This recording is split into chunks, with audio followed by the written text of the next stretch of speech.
Aloha, ni hao, guten tag, and hello to all of you in YouTube land.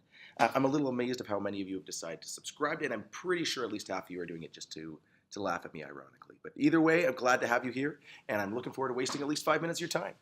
First off, a shout out to our bien viewer Sormay for becoming the 50th subscriber. See what I did there? Bien viewer. Get bienvenue viewer. Pretty proud of myself with that one. Of course, our lucky giveaway winner, Milanbert, who may or may not have created multiple accounts in order to subscribe more than once. In any case, Milanbert wins the coveted Rouge Stilo and can contact me to collect his prize. Stay tuned to the end of the video to find out more about our 100th subscriber giveaway. Do do do do do do do do do do do do do Mr. B, yeah. Today I'm going to spend some time reviewing some of the key concepts from our Social Studies 7 course, which may be one of my favorite courses to teach. The reason is it's a fantastic journey into how humans develop from stone and bone wielding hunter-gatherers into complex societies with writing, social organization, huge populations, sophisticated cultures, and technological solutions to how we meet our basic needs. It's a fantastic journey into the myriad ways that human beings have chosen to organize themselves, solve problems, and deal with living so close together. Plus, I get to talk about guys with names like Ashurbanipal, Kurash the Great, and Qin Shi Huangdi. Qin Shi Huangdi. Qin Shi Huangdi. Not sure how to pronounce that one, actually. Qin Shi Huangdi. Qin Shi Huangdi. Qin Shi Huangdi. We're currently examining an area of the world the Greeks called Mesopotamia, the land between the rivers. When we talk about ancient Mesopotamia, we talk about the societies and civilization that was built up on the fertile river valley between Euphrates River. And of course the smaller but no less impressively named Tigris River. Although hunter-gatherers have been hanging out in this area for thousands of years prior, by 4,500 BCE, small farming villages start to show up in the area around the delta of these two rivers.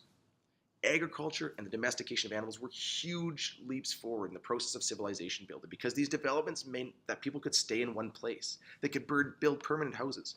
I think I said bird. Pretty sure I just said bird. They could build permanent houses, have enough food for populations to grow, and people to take on other jobs.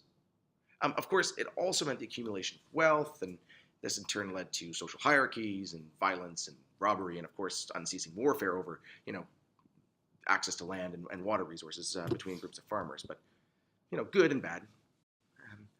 The river valley was a particularly good place to hang out if you're a farmer because frequent flooding meant that the land surrounding the river was covered in layers of nutrient-rich silt and mud.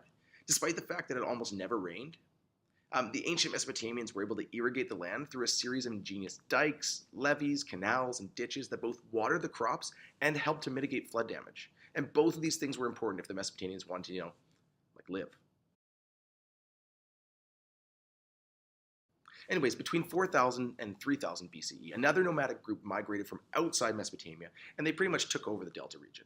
We call the civilization that arises after this Sumeria, and historians are pretty cool about calling this the first civilization in the Near East Asian region. So, sweet, right?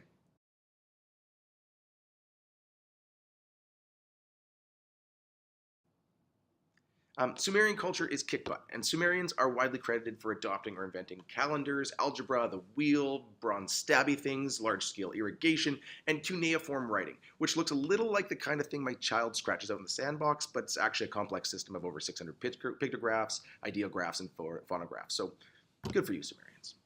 Spoiler alert, they get conquered. Yes, they do. Despite the walled cities and a healthy familiarity with warfare, the Sumerians are brought down by the awesome chariots of Sargon of Akkad, whose Akkadian empire eventually gets brought down by the Babylonians.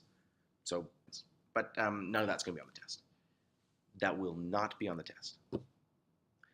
Babylonia, though, is important because especially the great king Hammurabi and his laws.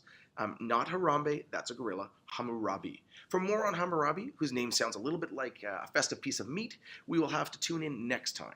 Speaking of next time, we will be giving away an even more awesome prize when we get to 100 subscribers, so to be sure to like, subscribe, hit the notification bell, and leave a comment down below to let us know how we can improve.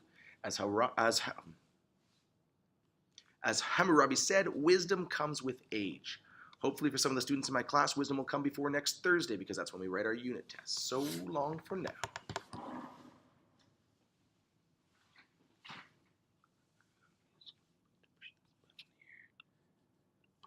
Do do do do do do do do do do do do do do Mr. B, yeah.